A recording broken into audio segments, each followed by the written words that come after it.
Manchester, Kelly So she'll be speaking on language.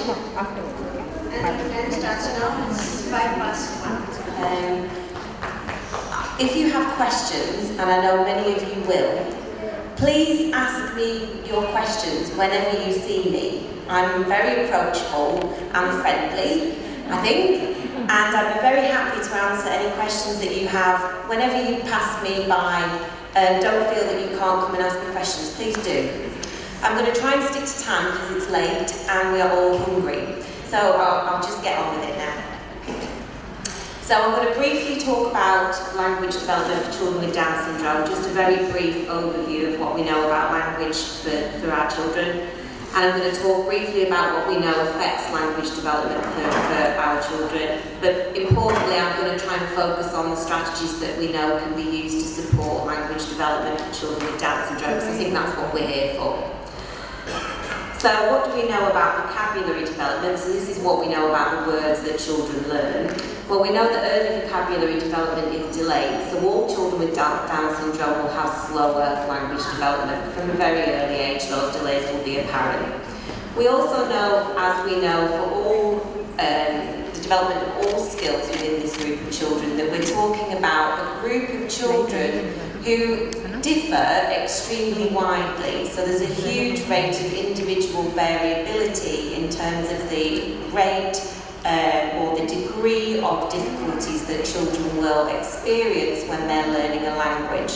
So child X over here may have much more significant language difficulties than child Y over here, but both of those children will have language difficulties relative to a typically developing child. Does that make sense? Okay, but a big range of individual variability. When we're thinking about language skills, we need to think about two different forms of language skills. So expressive language skills is the language that we use productively. So I'm talking to you now, that's my expressive language.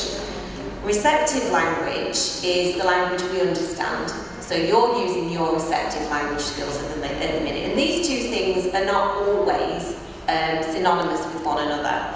So children with Down syndrome, we know, for example, have particular difficulties with expressive vocabulary, and receptive vocabulary is still weak relative to chronological age, but is often in line with non-verbal mental age. So we have a disparity between the language that children can produce and the language that children can understand, with expressive language delays being much more significant than receptive delays. Now, why is that important? Well, it's important for two reasons. Firstly, because children find expressing language very difficult, that means that we need to give them much longer to think about what you've asked them to say and to process their language and plan what they're going to say and then say it. So we need to make sure we give children long pause times between asking them to do something or say something and getting them to say it. It's also important because if you are an individual who can understand much more than you can say, that's often going to be very frustrating and may lead to behavioural difficulties, behavioural challenges that we see. So knowing that and understanding that is really important. Vocabulary, of course, is just one part of language, and when we're talking about language, we also need to think about grammatical development. Now, for all children, the extent to which you develop your vocabulary in the early years drives the extent to which you develop your grammatical skills. So a child who is experiencing vocabulary delays will also take longer to develop their grammatical skills, because until they've got sufficient vocabulary to be starting to talk in sentences, they aren't going to be using those grammatical skills. Does that make sense? So children with Down syndrome have particular difficulties with grammar, particularly with expressive grammar. And this is why we often find children and adolescents, we call them telegraphic talkers or telegraphic speech. So they're kind of talking in very short sentences that are just using those focused content words or keywords. So children and adolescents tend to use sentences that don't include those morphological markers like plural S and past tense, etc., etc. The important thing to note here is that, as with vocabulary, our grammatical skills continue to develop well into adolescence. So the implication of this is that we're not going to stop teaching once we've reached, you know, the age of 12, the age of 13, but we need to carry on teaching these skills well into late adolescence and early adulthood, because individuals with Down syndrome will continue to develop their language skills at these later ages. So it's important that we recognise that. So why is it that we see these massive differences in language development, and what's driving these differences? Well, clearly the skills that children bring with them to the party play a real role here. So the extent to which a child has non-verbal cognitive delay will impact the rate at which they learn language skills. A child who has, for example, significant difficulties with their hearing will also find it difficult to learn language because they are not perceiving the sounds and the language around them. So these things play a really important role in shaping a child's language. But importantly, that's just one part, and the environment plays just as much a part in determining a child's language abilities. So that means that things like access to early language intervention and how parents and how family members interact with children from an early age really makes a difference to children's language development.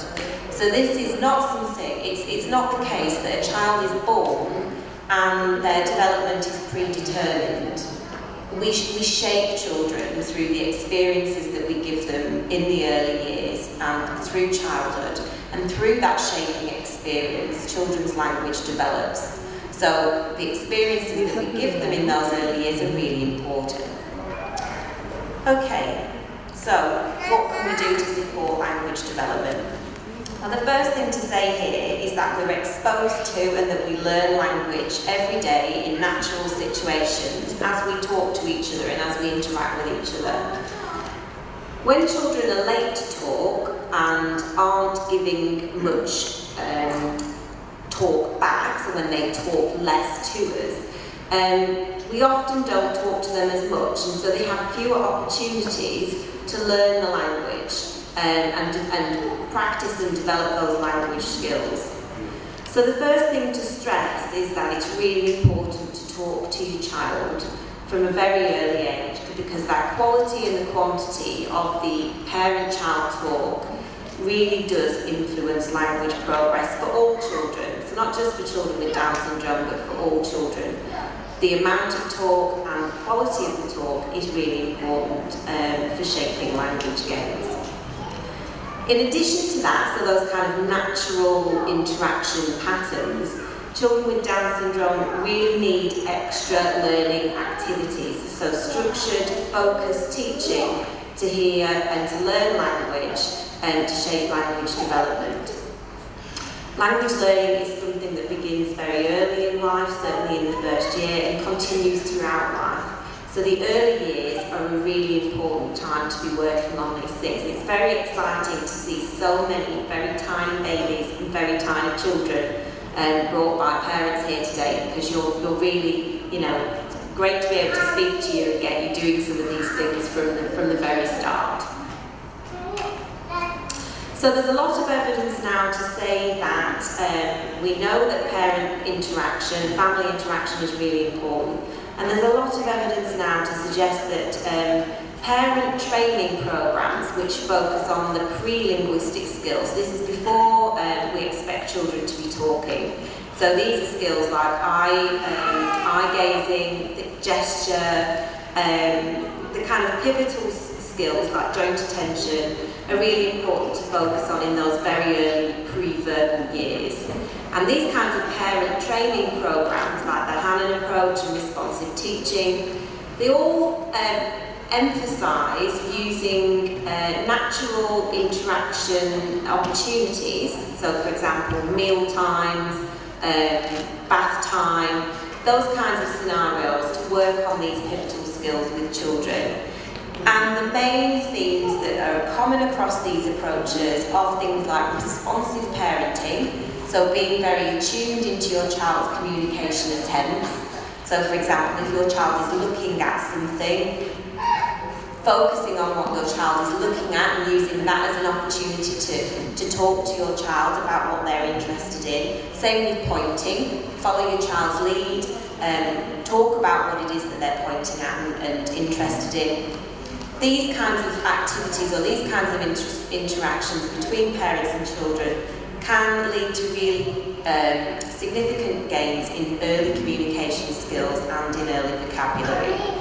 Now, there's evidence that this needs to be much more frequent than it does for other children and much more structured, but these are effective in supporting those kind of pre-linguistic pivotal skills that support or provide the foundation for later talking.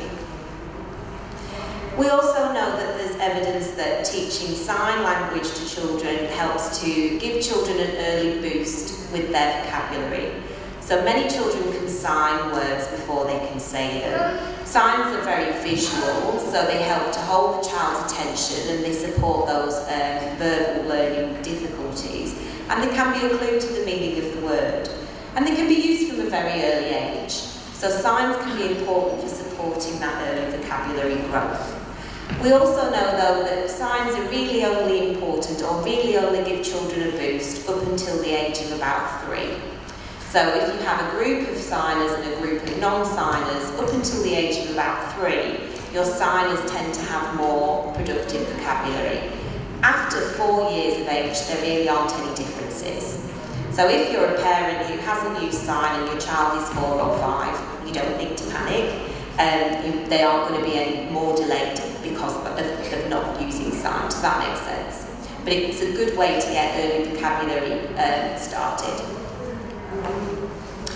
It's really important to use strategies to support early spoken language skills. So these are strategies and games which promote kind of children's awareness of speech sounds and prompt children to start vocalising early speech sounds.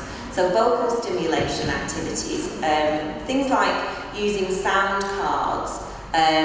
So let's say we've got a card that has a picture of a basket on it and a letter B, and we can use that, show that to the child, and we can do lots of b. So we're emphasising the sound, we're showing the child the sound, so we've got a visual tool to hold the child's attention while we're making the sound, and prompting the child to look at that and to follow your sounds and to start copying you. So get them to look at your mouth and show them the shapes that your mouth uses when you're making those sounds. And these kinds of activities really facilitate that turn-taking, that parent-child interaction, and help to start supporting children to hear the sounds in words, but also to start saying those sounds in words.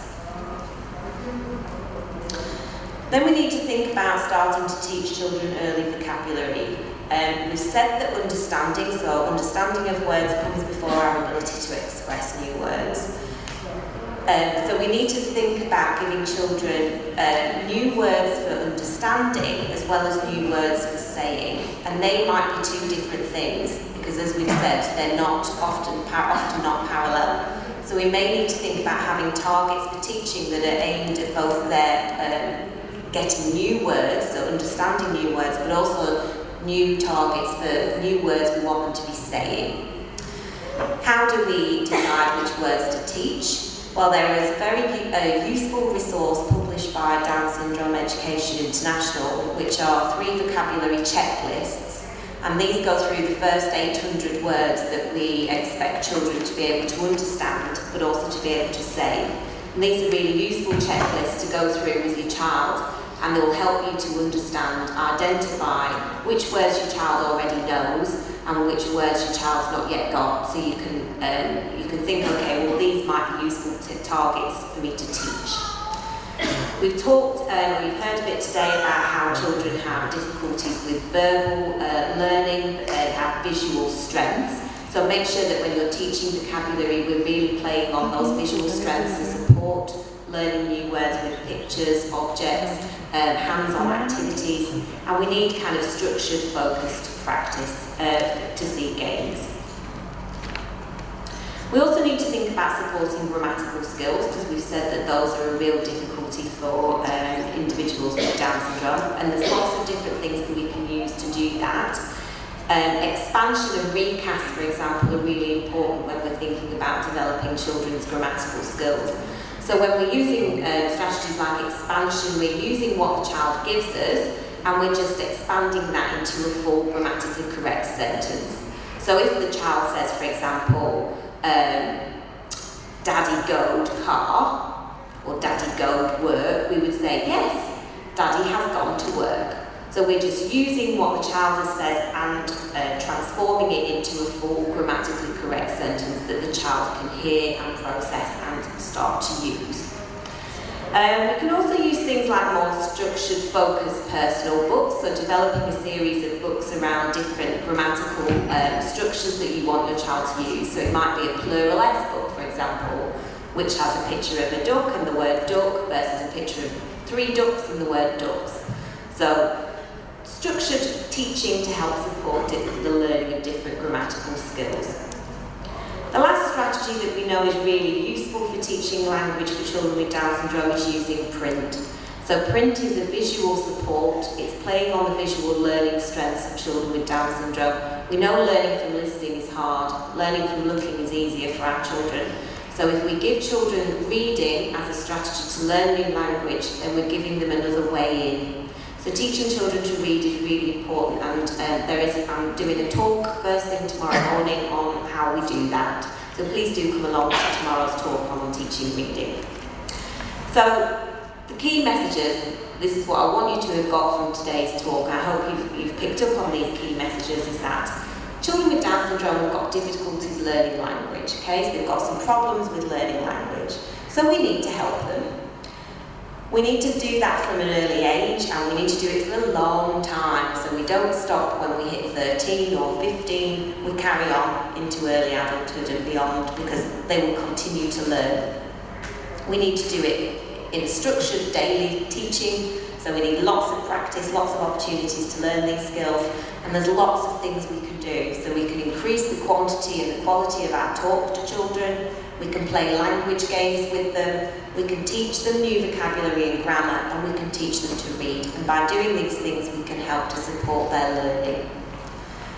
That's me done. There are some resources here. You'll see there's some links to the DSE resources, particularly the checklist for speech, vocabulary and grammar, which might be useful for you. Again, I'll talk about these some more tomorrow in the reading talk. There's also some references there which are scientific papers that are referred to in the talk and that are based on language, and some more there. Thank you very much for listening. I don't know if we've got time for questions now, or if you want to leave it here. Leave it here? Okay, but we can talk over lunch and later on if you would like to. But thank you for your time. Thank you. Thank you, Kelly, for a brief overview of language, and I hope the parents learned a lot from Kelly's presentation. And congratulations to you, you did just on time. Yes, thank you. Thank you. Yeah, let's go get them.